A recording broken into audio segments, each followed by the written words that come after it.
noho ny fahasoavan'Andriamanitra dia tanteraka zao fandaharana izao ko amin'ny anaran'i Jesosy Kristy Tompo zay fanehoan'Andriamanitra zany fahasoavana zany de miarahaba antsika rehetra zay manaraka ary koa miaino zao fahandarana izao zay mitondra ny lohateny hoe azo antoka fanavoto amin'i Kristy. Ny fiadanan'Andriamanitra io amintsika rehetra de ho tanteraka amintsika ny fikasany sy ny sitrapony izay nanekony ny fitiavana antsika ka tsy tiany hisy overy na de iray azy. Koa mba azahoan'Andriamanitra manampy antsika manokatra ny saina mandray ny teny dia hivavaka tsika mba azahoan'Andriamanitra mitarika antsika tsy ray avy.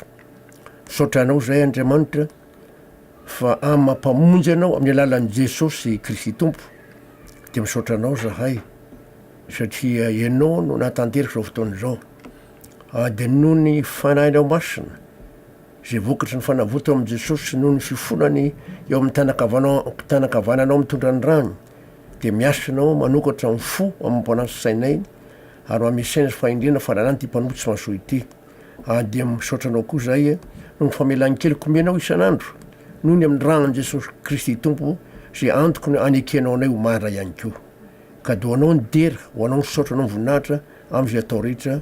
Misaotra Andriamanitra amin'ny anaran'i Jesosy Kristy Tompo ary koa ny fonandrany no anandrata zany vavako zany. Misaotra Andriamanitra. Amen. Alleluia. Efa nodinitsika teto ny mombany amin'ny ranan'i Jesosy zay antoko ny aitsika araka ny ten'Andriamanitra hoe ao amin'ny rah misy nena de natolotra Andriamanitra ny ranan'i Jesosy anavotana ny aitsika satria ny raha manao faravotana satria ainy zany araka voasoratra ao amin'ny Levitikosy 7:20.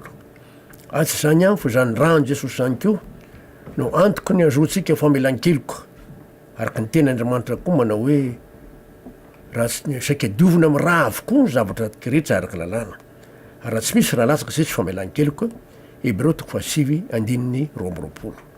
Ary vokatra zany asan'ny ranan'i Jesosy zany de neken'Andriamanitra ho marintsika araka mbola azan'ny Romana 5:5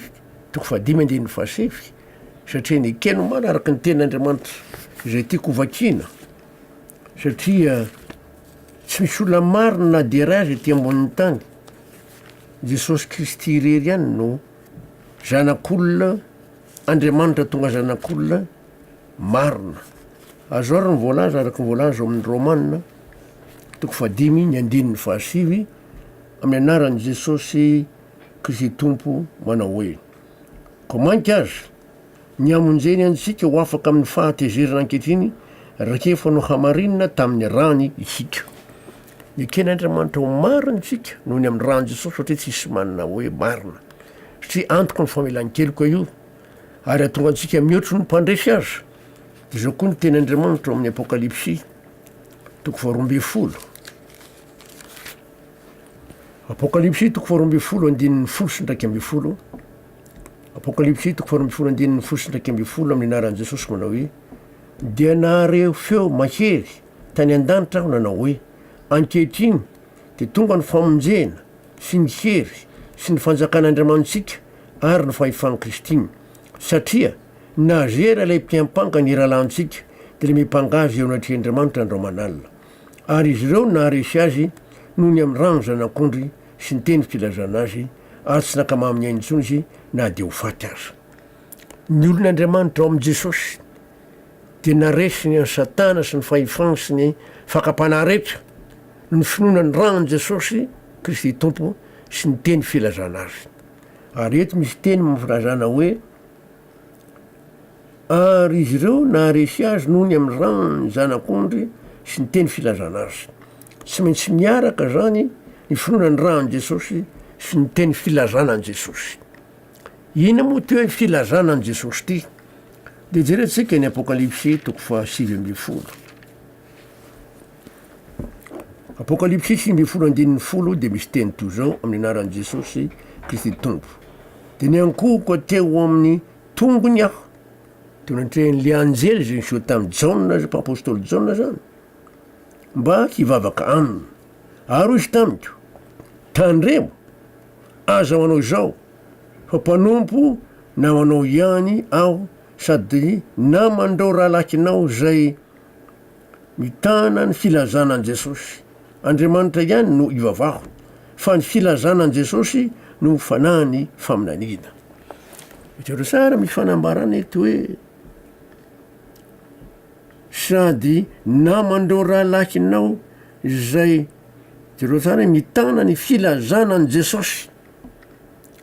Filazanan'i Jesosy fa ny filazanan'i Jesosy no fanahany faminaniana.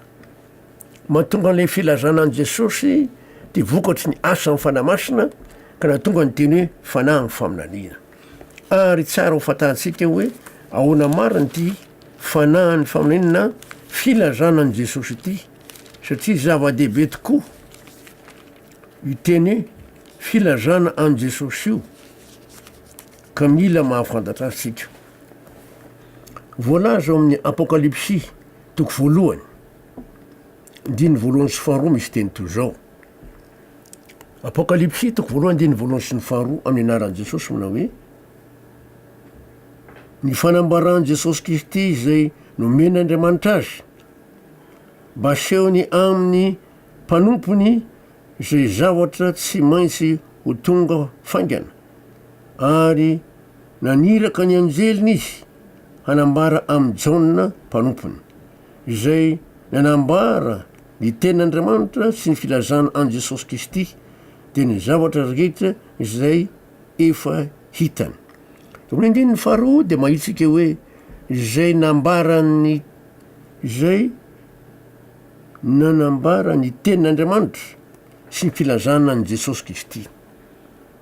Ny tenin'Andriamanitra sy ny filazana an' Jesosy Kristy zany tsy maintsy miaraka, tsy azo sarandreo, ary asa mifanamasa ao amin'ny olona zay mihina.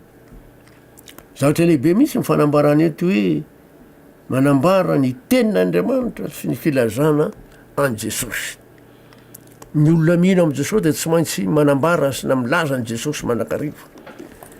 Azo ilazana hoe fijoroana vavolombelona moa zany raha azo dinihina zany teny zany. Fa zava-dehibe mihitsy io filazana an' Jesosy io satria mahatonga ny olona mino mahery mihoatro ny mpandresy noho ny am'le ran Jesosy Kristy tompo, araka le teny hoe naharesy azy izy reo, naharesiny Satana sy ny heriny maizina rehetra sy ny fakapanahy noho ny amin'ny finoana ny ran Jesosy sy ny teny filazana azy. Eo amin'ny andininy fahasivy amin'ny Apokalipsy toko voalohany io. Apokalipsy toko voalohany andininy fahasivy de misy teny toy zao amin'ny anaran'i Jesosy Kristy tompo: izao Jaona, rahalanareo sy namanareo ho amin'ny fahoriana ary amin'ny fanjakana sy ny faharetana ao amin'ny Jesosy de atao amin'ny nosy Patmo. Jereo tsara hoe tao amin'ny nosy atao hoe Patmo noho ny tenin'Andriamanitra sy ny filazana an' Jesosy. Tsy tia ny devoly mihitsy ny tenin'Andriamanitra toriana ampiarahana amin'ny filazana an' Jesosy. Ny apôstôly Jaona de nanatanteraky zany noho ny fitarehan'ny fanamasina azy no Jesosy velona tao aminy, araka ny teny hoe vao miaraka amin'ny Kristy ao amin'ny fijaliana aho, ary tsy zaho tsony mivela fa Kristy mivela tao anatiko, ary zay velomako ankehitriny eo amin'ny nofo de velomako amin'ny finoana ny zanak'Andriamanitra zay efa tiaka nalotra ny teny amonjy ahy. Zay voasoratra amin'ny Galatiana toko faharoa zay, Galatiana toko faharoa ary andininy roapolo. Eny ao amin'ny andininy roapolo zay, Galatiana toko faharoa andininy roapolo, zany teny nambarako zany. Jereo tsara afo zao tena tsy tia ny devoly mihitsy ny olona zay mitory ny ten'Andriamanitra ary milaza ny manambara ny filazana an' Jesosy. Ary zay ny natonga ny apôstôly Jaona lasa sisy tany tao amin'ny nosy Patmo. Zay zatra mambara. Tsy maty tao nefa aloha Jaona apôstôly, fa rehefa afaka tao izy de nonona tany Efesosy, ary tao Efesosy izy nitrarantitra de tao izy maty. Tsy mba maty martyra tahaka andreo apôstôly namany izy, rahalagnany izy, tsy mba maty tahaka andreo apôstôly rahalagnany izy, satria reny de maty martyra avokoa, maty martyra avokoa izy reny. Mety mbola zaitsika tia ny fotoana ilazana an'izany, maty martyra taiza ranona, maty martyra taiza ranona. Fa zao tsy mba maty martyra ny apôstôly Jaona fa trarantitra izy. Toy zitsitsika ihany ny tenin'Andriamanitra apokalipsy toko fahenina ary andininy fahasivy. Mbony am'ty filazana an Jesosy ty de tena zava-dehibe. Apokalipsy toko fahenina ny andininy fahasivy zao mivolaza aminaran Jesosy. Ary rehefa novakany ny tombo-kase fahadimy de hitako teo ambanin'ny altara ny fanahy zay voavono noho ny tenin'Andriamanitra sy ny filazana zay no tanany. Jereo tsara eto. Rehefa vovany fa tombo-kase fahadimy de hita ny apôstôly Jaona teo ambanin'ny altara ny fanahindreo zany hoe ny aindreo, ny rahandreo satria ao amin'ny rà misy ny aina. Jereo tsara eto fanahy zay fanahindreo zay novonoina noho ny tenin'Andriamanitra sy ny filazana an Jesosy. Eto misy ny teny hoe ny fanahindreo zay ny ainy zany satria le fanahy resahany eto raha mamakitsika ny Levitikosy toko 7 de misy teny toy zao amin'ny Levitikosy 7 andininy 1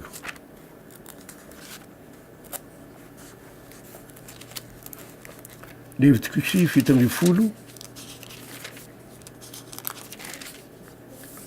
andininy 2 amin'ny anaran Jesosy. Levitikosy 7 andininy 2 amin'ny anaran Jesosy Kristy Tompo. Fa ny ainy nofo de ao amin'ny rà ary nomeko anareo zany atao ambonin'ny altara anao fanavotana ho an'ny ainareo fa ny rano manao fanavotana satria ainy zany. Fa ny ainy nofo de ao amin'ny rà. Fa ny ainy nofo de ao amin'ny rà. Amin'ny teny frantsay izy io de lazany hoe l'âme de la chair est dans le sang.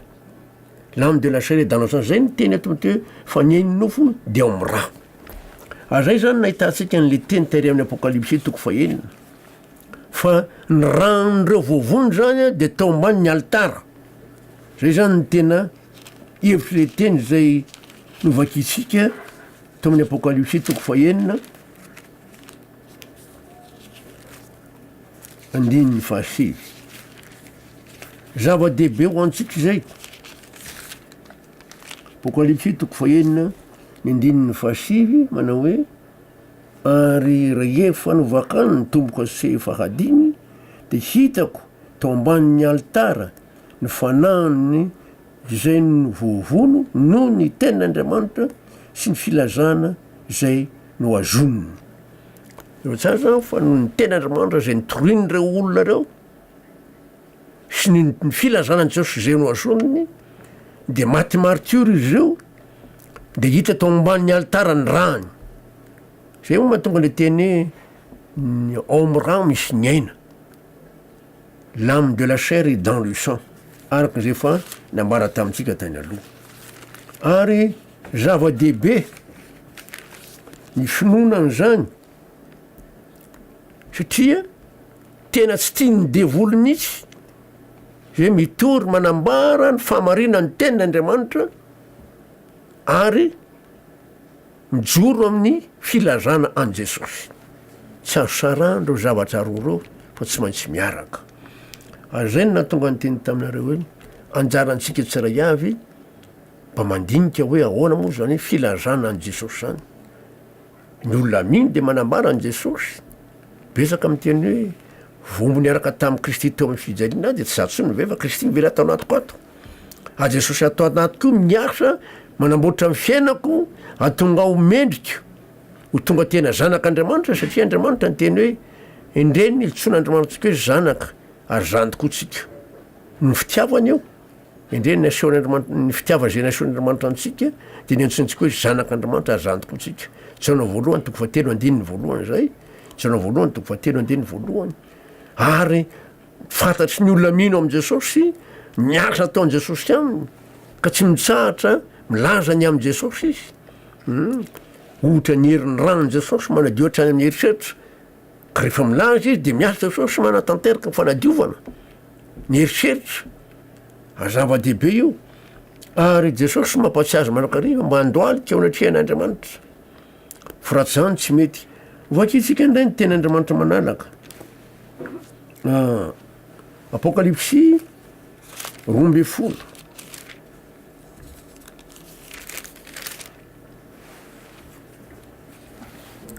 ary ny andininy fito ambifolo apokalipsia roambifolo andininy fito ambifolo amin'ny anaran'i Jesosy Kristy Tompo manao hoe de teza tam'ilay vehivavy ny drakona ka lasa nandeha hiady amin'ny zanany sisa zay mitandrina ny didin'Andriamanitra sy mitana ny filazana an' Jesosy. Teza tam'ilay vehivavy ny drakona resany eto de ny devoly Satana ary ny fiangony ny atao hoe teza tam'le vehivavy resana hoe vehivavy eto de ny fiangonana, vehivavy eto de ny fiangonana, de ny zanany sisa zany hoe ny olona mino sisa ao amin'ny fiangonana zay mitandrina ny didin'Andriamanitra. Maro ny olona tsy mitandrina ny didin'Andriamanitra, tsy manaiky ny didin'Andriamanitra tsony fa ovana, kanefa ny tenin'Andriamanitra de milaza mihitsy mialatsiny aminareo fanambarana fa ao amin'ny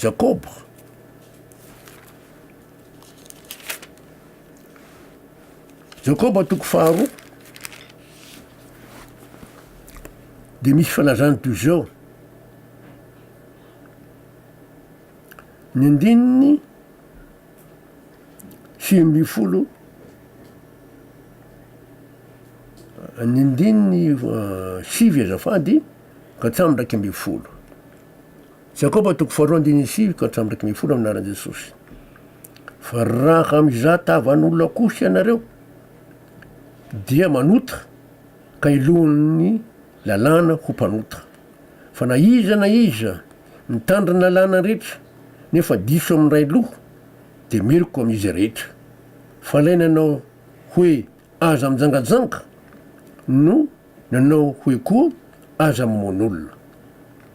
Fa raha takiny tsy mijangajanga ianao kanefa mamon'olona ihany dia mpandika ny lalàna ianao.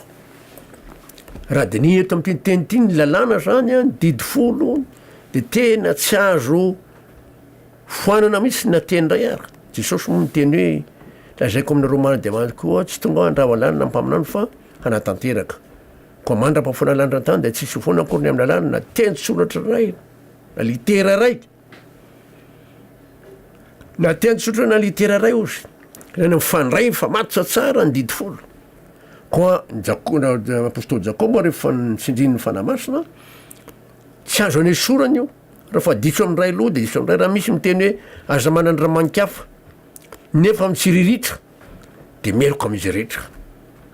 Raha misy miteny hoe manajany rainao sy ny reninao nefa mijangajanga de meloko amin'izy rehetra. Raha misy miteny hoe raha miteny zao ny didy folo aza mangalatra kanefa mandika an'le ny didy faefatra hoe mahatsiarova ny andro sabata na masina azy de fa meloko amin'izy rehetra.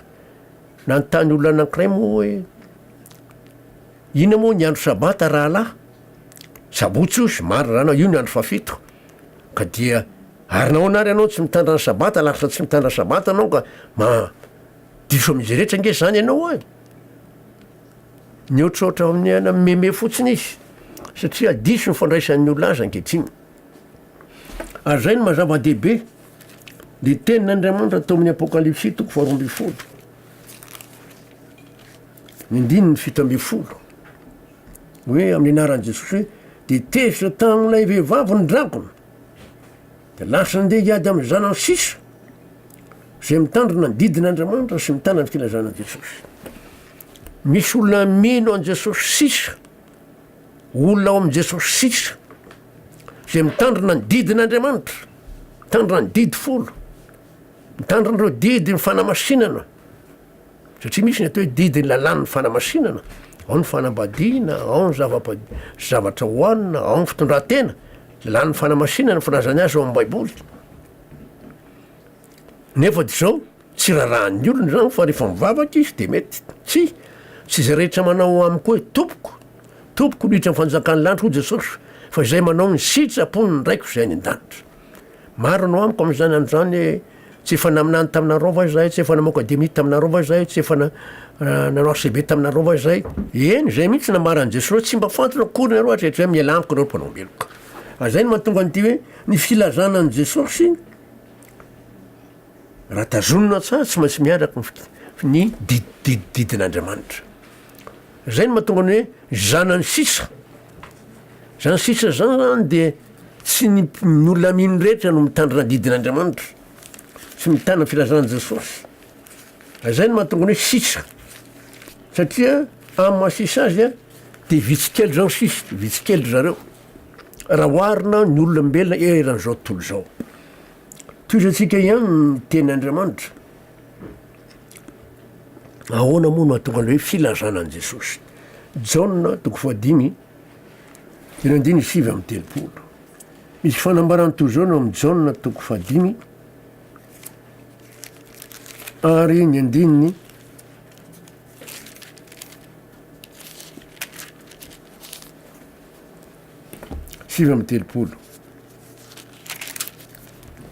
Ovakitsika amin'ny anaran'i Jesosy Kristy Tompo zany. Jaona 5:5-7 amin'ny anaran'i Jesosy. Dinihinareo misotra masina satria nataonareo fa ao aminy no ahazonareo fiainana mandrakizay ary reny no manambara.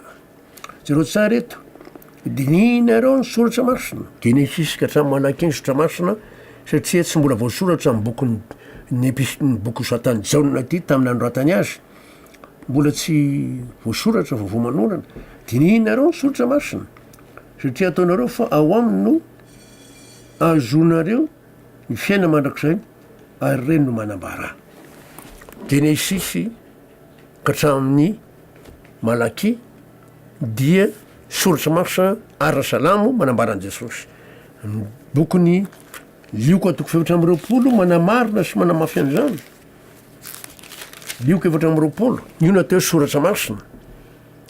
Mampalahelo ny fomba filazan'ny olona ankehitriny hoe testamenta taloha. Tsy milaza an'izany ny Baiboly fa fanekena taloha. Ny fanekena taloha dia soratana teo amin'ny vato fisaka ny didifolo. Miezaka ny olona mitandrina azy, tsy voatandrina. Fa ny fanekena vaovao ataoko am-polo latitra tsy soratako ao an-tsaina. Lasa am-poso amin'ny saina dia ny fanamasina mahatonga ny olona mankato azy. Zay ny fanekena vaovao ka tonga ny olona lasa mahay mankato amin'ny alalan'ny fanamasina. Ary zay voalaza ato amin'ny Lioka 4:20 ny 4:20 ka hatramin'ny 1:20. Lioka 4:20 ny 4:20 ka hatramin'ny 1:20 amin'ny anaran'i Jesosy. De ozy tamiko, zao no teniko izay nolazaiko taminareo fony mbola teo aminareo aho. Fa tsy maintsy tanteraka zay rehetra nanoratana tao amin'ny lalàna Mosesy sy ny mpaminany ara-salamo. Dia nanokatra ny sain'ireo izy ahalala ny soratra masina. Ary hoy izy taminy, zany no voasoratra fa Kristy hiaditra ka hitsangana amin'ny maty amin'ny andro fahatelo. Jereo tsara eto fa lalàna Mosesy sy ny mpaminany ara-salamo nazavainy Jesosy tamin'ny mpianany dia hoy izy hoe nanokatra ny sain'ireo izy ahalala ny soratra masina. Ary zay zany natao soratra masina lalàna Mosesy sy ny mpaminany ara-salamo.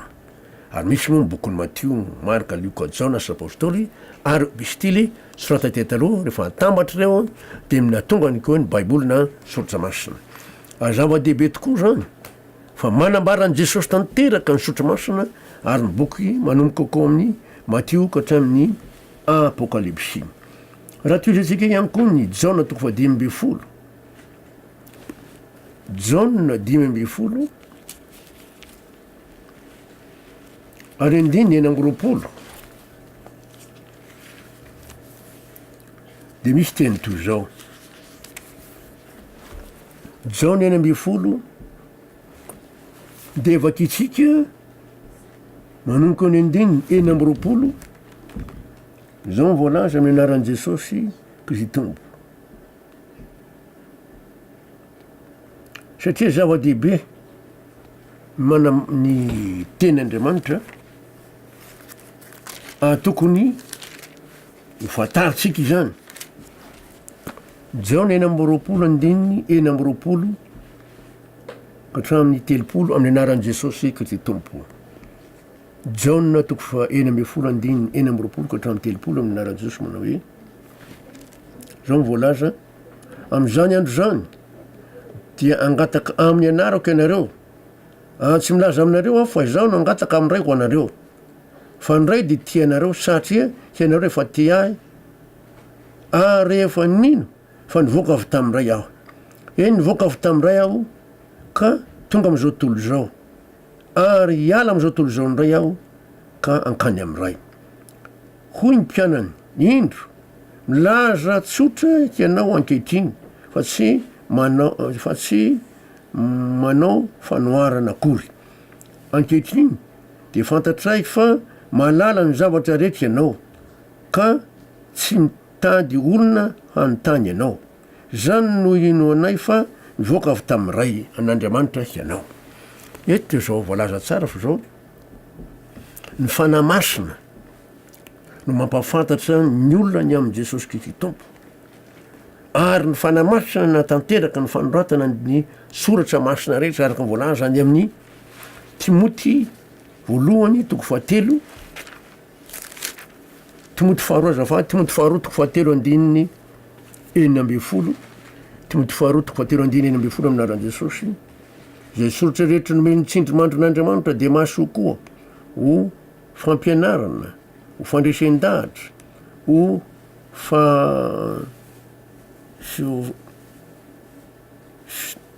averiko indray mandeha azafady. Zay soratra rehetra nomeny tsindrimandro n'Andriamanitra dia mahasoa koa ho fampianarana, fandresen-dahatra, ho fanotsina izay diso, ho fitaizana ho amin'ny famarinana. Eo tsara fa tsindrimandro avy amin'Andriamanitra zao fa ny soratra masina milaza an' Jesosy io.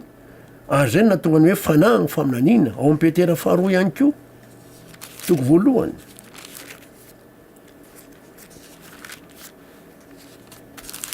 Petera faharoa toko voalohany andininy roapolo sy ndraiky amby roapolo misy teny toy zao minaran'i Jesosy. Petera faharoa toko voalohany andininy roapolo sy ndraiky amby roapolo.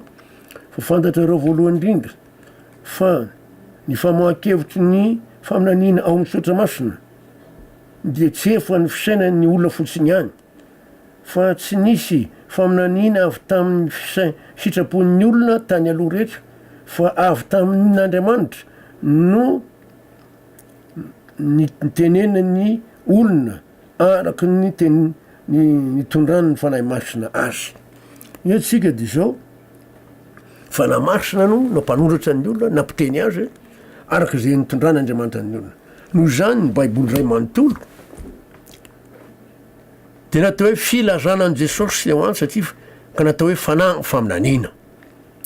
Satria ny fanahy masina no nampanoratra nanome saina ny olona araka natonga an'io ty baiboly ity na ity soratra masina ity zay manambara an' Jesosy manomboka hatray amin'ny Genesisy ka hatray amin'ny Apokalipsy. Zay natonga ny hoe fanahy ny faminaniana. Ary isaorantsika Andriamanitra nanomezantsika tiana afantarana ny zavatra rehetrarehetra ary zona mitorony ty Andriamanitra. Ary Jesosy Kristy tsy mbola miova omaly anio andrakizay fa Jesosy nandendenanao soa no famantara fangagana iny dia mbola manamarina zany kehitriny araka ny teny Jesosy hoe sany marary atsangany maty ivomboka voany dia amin'ny marina zany. Ary ny fanahy masina izay mitoetra amin'ny olona zay ao amin'i Jesosy no manatanteraka izany mba hovoninahitry Andriamanitra irariny amin'ny alalan'i Jesosy tompo. Amen. Saotra Andriamanitra sika amin'izany fanambarana zany ary fahasavan-Andriamanitra ho amintsika rehetrarehetra ka dia mba ho tanteraka amintsika ny fanambarana mba ho anisan'ny zanany sika zay mitandrina ny didin'Andriamanitra sy ny fanazana an' Jesosy ka naretry ny devoly sy ny fahefany maizina rehetra araka ny teny nohony amin'ny ranan' Jesosy ny teny filazana azy araka mahatonga antsika mitoro ny afatr'Andriamanitra noho ny ten'Andriamanitra sy ny filazan'i Jesosy satria mandrakizay famindram-pony ka hivavaka tsika mba azo Andriamanitra mampitoetranao amintsika. Saotranao zay Andriamanitra famindram-ponao, saotra ny azona nanambarany amin'ny teninao sy ny filazanan'i Jesosy tompo ary mba azahoanao miasa mahery aminay atanteraka ny fikesanazaponao ka daonao ny dery saotra nyvoninahitry Andriamanitra amin'ny lalan'i Jesosy tompo. Saotra Andriamanitra. Amen. Alleluia. Dia manao veloma mahafinaritra indray tompoko ny fahasavan'Andriamanitra eo amintsika rehetra ady ho tanteraka amintsika ny fikesany amanaraka indray amin'ny lalan'i Jesosy. Amen.